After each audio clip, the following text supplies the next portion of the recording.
Do School Better, a podcast for people who want to transform education. My name is Doris. In this season, I discuss the core principles of my educational philosophy with Tim Desmond and Allison Tanker, my co-teachers from Hawken School's Entrepreneurial Studies program. It's not about what you teach, it's about what they learn. In this episode, Doris explores the decision filter she uses for choosing which businesses will work with the students. She discusses the reasoning behind her rule of three and explains why students must relate to the problem and see the CEO as a role model. So being that these business problems are so critical to the entrepreneurship class, how do you find those problems? Well, here's what I look for. So I call it my decision filter. There are certain things I look for. And you develop, it's like anything that you do over time. As you do it multiple times, you get better and better at it. So, and I always, when I talk to teachers, I always talk about the rule of three, which actually I think the rule of three applies to a lot of things, but it also applies to teaching, that it's really the third time that you do something that you finally feel like, all right, the third time I teach something, I get this. Mm-hmm. And it was this past semester was, the third year of this? Mm-hmm. We're in the third year of just the semester program, I think, right? So we've done this multiple times now. Mm-hmm. So first of all, I look for a business to consumer type of business. Okay, I'm talking about the entrepreneurship class. Mm-hmm. Okay, we're talking about high school students. So it has to be a business they're going to be able to comprehend easily. And B2B, by the time you explain to a student by the time they figure out a business to business kind of business, mm-hmm. They can't do it. So I look for a business to consumer business so that they're going to be able to understand it easily. Sure. It needs to be a startup type problem. It could be a new product, it could be a new business, it could be a new market for an existing product, but something where they're starting something new. That makes sense. Has to be the kind of problem. The CEO I look for, a CEO that's going to be a role model for the mm-hmm. students. If you're taking this class and you're in high school, it's going to be a very unique sort of experience, and you're going to be working you're going to be all in working on a problem for a business, and having a CEO who is a role model, who is both trying to do well and do good, mm-hmm. and is somebody you could imagine looking up to, that's really a big part of it. Mm-hmm. We find that by, the second day that they're working on a business problem, instead of saying Rust Belt Reclamation, they're talking we. They've internalized that they're part of the business. The problem itself needs to require research that can be done using the general population. That's really important. Mm. So they have limited time, and they're going to be doing crazy amounts of market research, not only online, but also in person. Any good research, any good solution requires richness of research. And if the market that they're working with is very, very specific, then they won't have the ability in just a few weeks to access that. Right? To access it. So, that sounds like a kind of specific thing, but it actually... Well, I think it's connected to the first point you mentioned as well about it being a B2C kind of business. If it's consumer focused and right. kind of an everyday, right. then they'll have more chance when they get out of the building right. to talk to an everyday person. Right, and so we use a lot of the most contemporary design methodologies, and we're looking at human-based design in a very real way. And if students are working on a problem, and at no point during working on the problem are they able to interact with a real person or several, it really takes away from their work. So, for example, there was a business I was very excited about, but the market they serve is the hearing impaired market. And I couldn't figure out a way for our students to have access to enough people within a very short time frame. Sure. So that was one. I think a lot about what the problem has to be substantive enough. You're going to have 4 teams in a given semester working on the same challenge. Mm-hmm. And it has to be substantive enough that there's unlimited amounts of crazy learning they'll need to be doing and racing to do in order to have some sort of solution by the time of their deadline. Mm-hmm. The subject matter itself that they'll be having to learn about, I also think about quite a bit. Mm-hmm. The startup, whatever it is, whether it's a startup business or a startup product in a new market, whatever it is, the intent needs to be to scale it. That's really important. And that's really, I'm going to try to think about how to describe the ways in which it's important. Maybe to show a counterexample. Let's say we chose a laundromat down the street that just opened up. And all they want to do is be a laundromat on the street. They have no intention of scaling further, etc.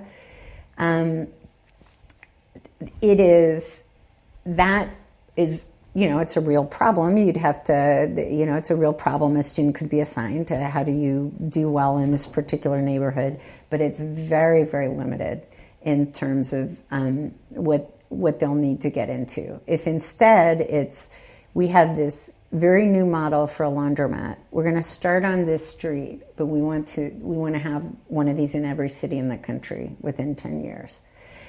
That then there's huge amounts of terrain they need to cover, and they need to learn, and they need to think through in order to analyze what that looks like. The research required to come up with a good solution to scale that laundromat is really good. They have to poke very hard into what is the problem that the value proposition of this particular laundromat. What is the problem that this particular laundromat solves really well beyond others that is so desirable that it is possible to think about scaling it? Then how does one scale it? Then how does this scale into very different kinds of markets? What do I have to learn about the different markets? Then there's also the practicality, the practical issues. What does it mean to scale? So there's so much that they learn, and you can infuse that as a teacher. You can, depending on how you guide them through it, you can get them deep into statistics. You can get them actually deep into some of the sort of systems thinking that you have to do if you're talking about a national, all kinds of things. So that's one. Which is also interesting on the level of getting students engaged to really care about something. And I'm thinking it's interesting they might not care as much if it's just one person that would be affected or one community, but that notion of kind of reaching scale and impacting a number of people might motivate them on a deeper level? Could be. That for me, it could be, but it doesn't, I never even get to thinking about that because I'm so aware of the limitations of doing a small business. It's a very different thing to learn about small business. Small business is a great thing to learn about, but that's not what this is about. The other thing that I look for is the social impact of the business. So as I not all of our businesses that we choose have a top line mission statement that includes a social mission as well as a profit mission, but they are all businesses that are grounded in something that does good in some way for the world. So even if it's a business that sells, I was talking about Every Key, sells unlocking technology. Their business has an integrity of purpose and the sort of the quality of what they do that is really important as well. Increasingly, I'm happy to report we are finding most of our businesses have top line, not only profit purpose, but social purpose, which is great. We don't have a separate social entrepreneurship course. We integrate it in everything that we do. And then the last thing that I look for is actually huge. The timing has to be right. So we're not fabricating or artificially manufacturing problems for the purpose of giving it to the students.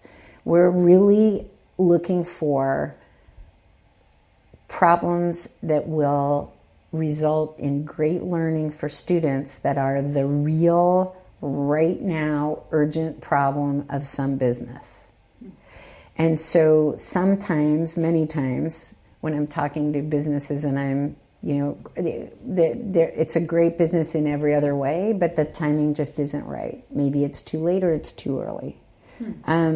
I've had conversations with wonderful business CEOs when they realize what we're talking about, will say, well, what problem would you like us to come up with? Which is lovely and natural. And I said, I'd like you to tell me what are the problems you're facing right now that are really worrying you. And many times the first problem or two or three they mention isn't going to work well for the students, but at some point they get to one, well, I'm also really worried about blah, blah, blah. And I find one that has all these other elements and that it makes it good. The other thing is, and I don't know if I said this earlier, it really has to be something that allows a lot of room for creativity and is solvable to some reasonable standard within a short period of time by a group of 4 high school students. I mean, that's kind of a summary of it, but it's really important. Do you find it hard to find these kinds of businesses? So that is a great question. I get asked that all the time. And here's, I wish with all my heart I had a way to really effectively communicate how easily I find them now. So I've talked to many educators who have seen parts of the class, maybe the final presentations, or seen some part of this and said, wow, that's really great, but are completely intimidated by the idea of finding the business. I'm not at a Hawken. We don't have an alum base that has businesses. I don't know anybody in business. I don't know anybody who knows anybody. I don't know how to go about it. And the reality is that in the first few iterations of this, it was trickier, and man, do we have it down. Last May, we had a very challenging spring for a lot of reasons, and I didn't have time to look for businesses for this fall. And one day I realized, wow, I really need to get on this. And I sat down one night and I timed it. I'm not exaggerating. I sat down, and from a cold start to 2 hours later, I sat on my rear end with my computer, did some Googling, sent out a bunch of emails and LinkedIns to people I didn't know, because I did a little research on Cleveland startup whatevers.